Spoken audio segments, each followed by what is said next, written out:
I'm getting up out of here 9 a.m. in the morning. I'm on a flight, first class, baby. First class all the way. Of course. First class all the way to Sacramento. No, I mean San Jose. San Jose, California.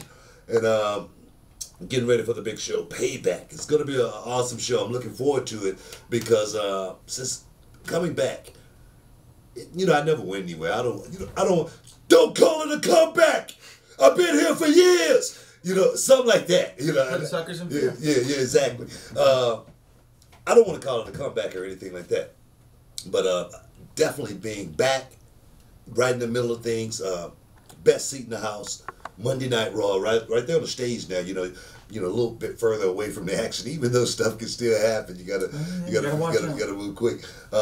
It's awesome being back and to come back, you know, for a match like I did. I tell you, I've not seen two big men go out and perform at such a high level and I tell you, quite some time. I used to be that guy, you know, when someone asked me about the Big Show, I say, you know, what do you think about the Big Show? Oh, he's a big guy. You know what I mean? That's what I used to say about it. But Big Show has actually become like, you know, a Picasso of the big men. He goes out there and puts out, 100% storyline, you know, put his body on the line, whatever.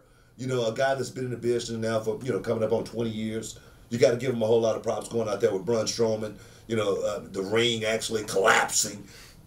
Such an awesome test between two, I'm talking about huge guys. I'm talking about massive. I'm talking about mammoth. And they went out there and performed. I mean, I'm talking about from arm drags, from a technical position, from a stamina position, two big guys going out there and, you know, just going at it for, 15, 20 minutes, maybe a little bit more. In the main event. In the main event on Monday Night Raw. High pressure situation. Braun Strowman, a young guy, not too many years under his belt in the business, in that position. Main event, Monday Night Raw. Big Show, a guy that's a veteran, having to go out there and take this, you know, guy that's, you know, not as experienced and make it something totally special. I give these guys a whole lot of props. Perhaps the match of the big men of all times. I mean, it was great. It was a great match. And the ending is going to be one of the most memorable, I think, in Monday Night Raw history when it comes to a main event standpoint. What do you think about Braun Strowman? Like, his athleticism. I mean, he seems to be very athletic for a big guy. Yeah, like I said on Monday Night Raw, high fight IQ. I mean, the guy actually can go out there and think his way through his performance. And for a guy that hasn't been in the business for quite that long, that shows me what he's thinking about. He's not thinking about going out there and just doing a whole lot of moves. He's not just going out there thinking about beating a guy up or hitting him with something, you know, big. Like, you know, I remember, you know, a couple of guys from the past that just wanted to go out there and do their big moves. This guy, he's actually a thinker. And it's almost a resurgence of the big man. For a while there, you know, we wondered, where'd the big guy go? Now we see big guys, you know, showing back up like a Braun Strowman, you know, like a Baron Corbin. Guys that could actually go out there and perform at a very high level. You know, so, you know, Braun Strowman, big props because he's definitely in leaps and bounds. He have, stretched his game and put himself in a position to be the next Undertaker, the next Kane. You know, in that position right there, guys, it don't come too often.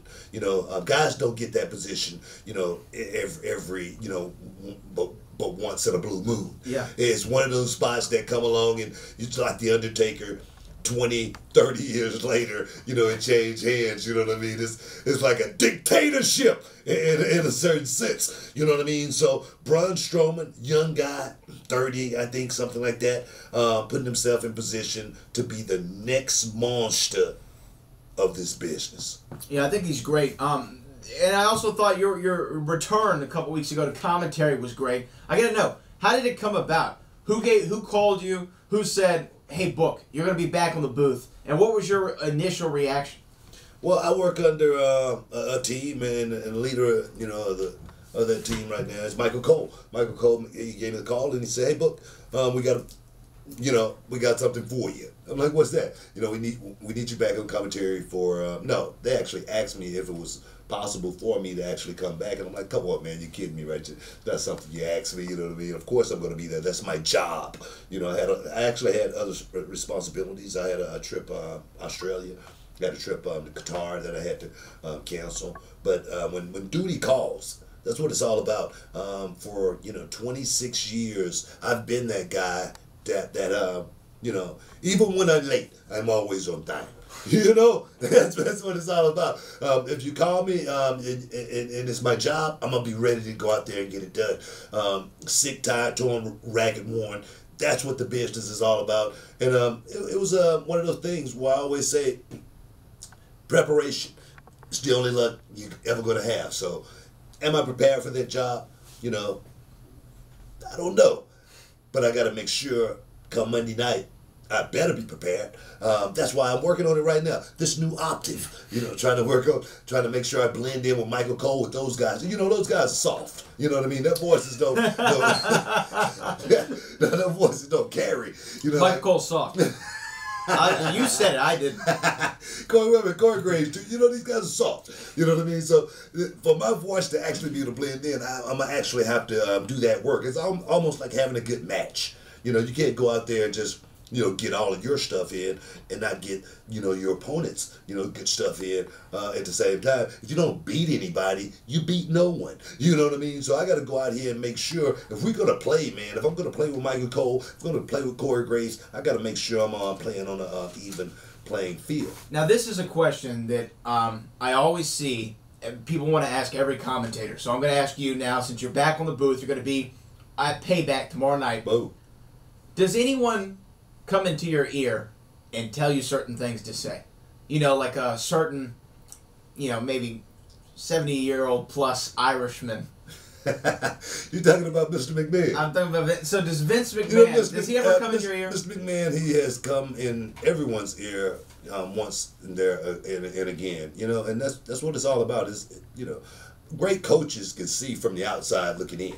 Sometimes, you know, they can see the punches coming when you definitely can't see them coming. And you get hit with a shot. You wondering why. You go back to the corner. Your trainer, he's going to tell you, hey, man, come on. You need to move to the right. That left exactly. hand, yeah. You need to slip. You need to feint more. You need to do this. And that's what a good, you know, coach, that's what a good trainer do for you. And I tell you, it's been many a days myself as a in-ring performer in the ring would go out there and do something and screw it all up and come back in the back, and I'm looking at Vince and I'm telling him, man, I don't know what happened right there. And he goes, well, if you did it this way instead of doing it that way, it would have worked. And I'm going, man, I'm kicking myself in the butt wondering, man, why did I know that? You know what I mean? So that's what a great mentor and a great coach do. And I think he's been the greatest, you know, since day one. Hey, the Hardys going to be taking on Sheamus and Cesaro.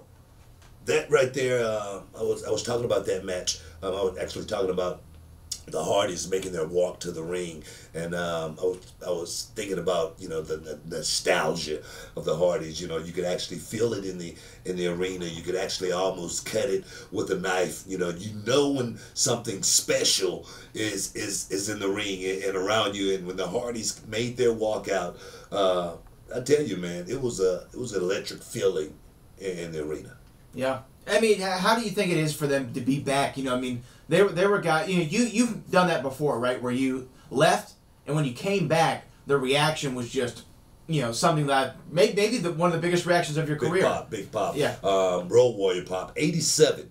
87. Yeah, Summer of 87. Yeah, right? summer of 87 yeah. pop. Road Warrior pop. I tell you, it was beautiful. And I tell you, the Hardys got to be feeling that. It's one thing to leave WWE and not leave on bad terms or anything, and then to make the return and finish it where you started it.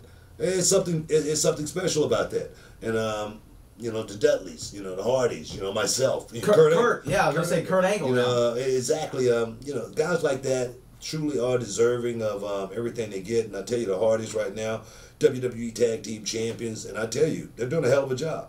Hadn't missed a beat. That Jeff Hardy's, man, that guy's body has gone through hell, you know, in his 20 years plus in this business, and he still seemed to be going stronger and stronger than ever. I don't know how he does it. I really don't. I mean, as many swanton bombs off the top of a ladder through tables. I saw him take a bump off the cage in TNA, and he almost killed himself. Oh he I almost remember died. that. I remember that. And the guy, I mean, and I said that this guy's finished. He's finished. He'll never be back. And he shows up a week later.